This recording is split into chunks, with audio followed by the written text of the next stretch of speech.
Hello. Ito na naman tayo sa panibagong vlog na ipapakita ko sa inyo.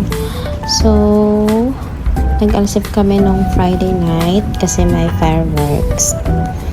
And, celebration dito ng Diwali para sa mga Indian friends natin. So, ayan. Ito yung alsip. Old Dubai yung tawag dito, guys. It's a historical village. So, ayan yung makikita mga paninda and mga souvenir ng Dubai. So, isa ito sa mga tourist spot dito sa Dubai. Pinupuntahan talaga ito ng mga turista dito. So, ayan.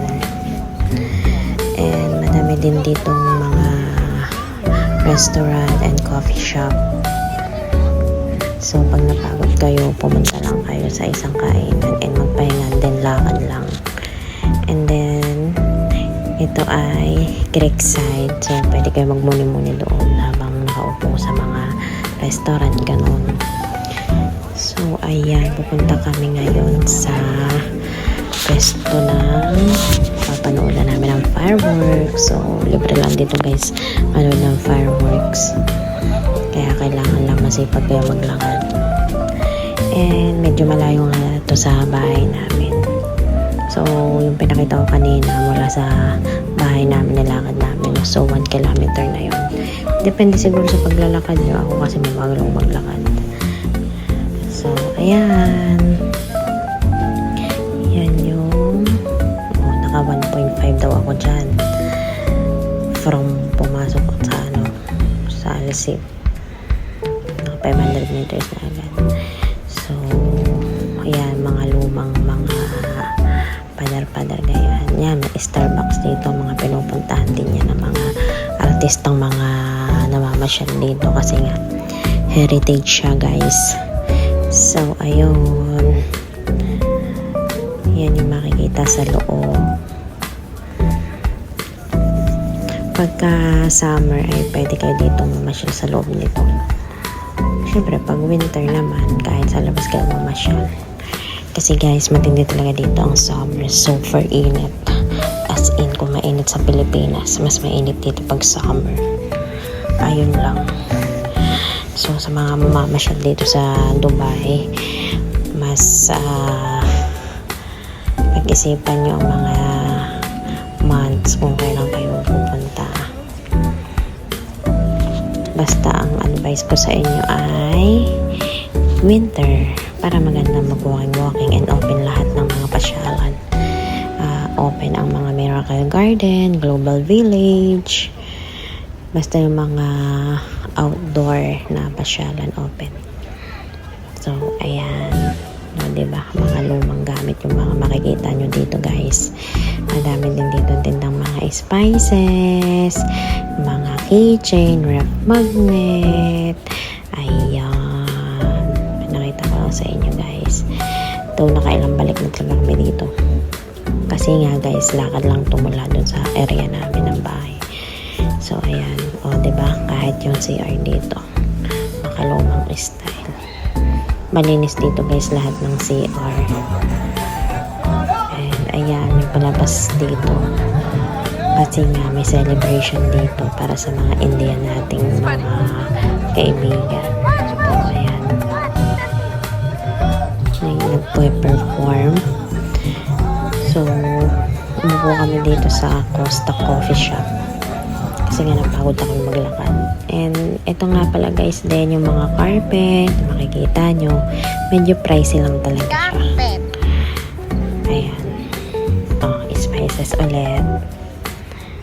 Oh, diba?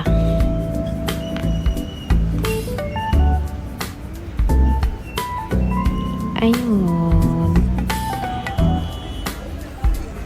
And then, umupo na kami dito sa pupestuhan namin kasi manonood kami ng fireworks. Princess! Ang pamamasyal dito, guys, ay libre lang naman basta human mo paglalakad mo. Ayan na guys yung fireworks. Maganda talaga siya habang pinapanood. And dito lagi may fireworks sa Alsip. Every New Year, may fireworks dito. Kasi nga, Creekside to. Yan guys, marami dyan mga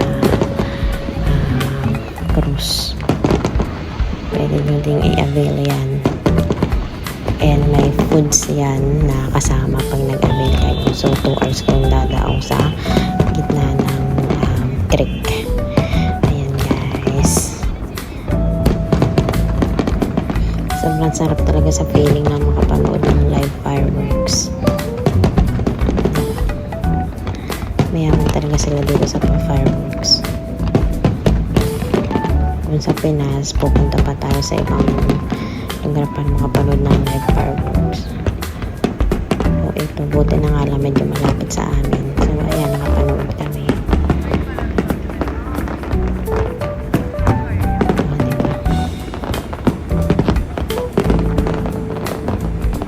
Start kasi ng celebration nila kaya may pa-fireworks.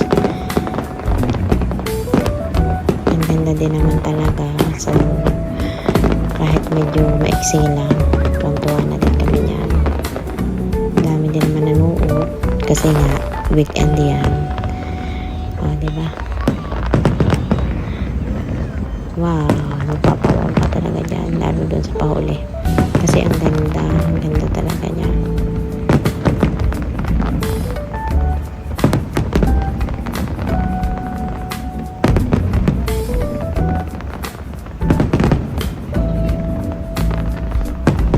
Sunod na yung dyan, fireworks. So, happy Diwali to all Indian.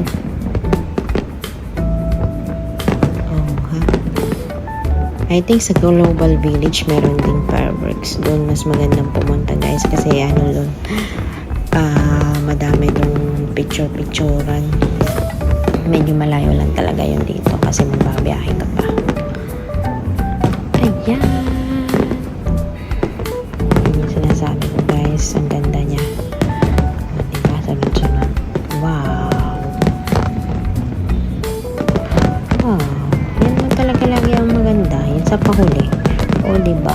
Wow. Iba talaga ang makapanood ng fireworks.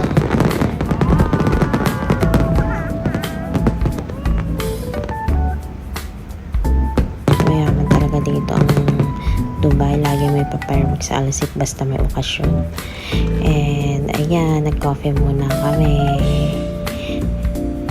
O, diba? Yun lang guys. Thank you for watching. Bye!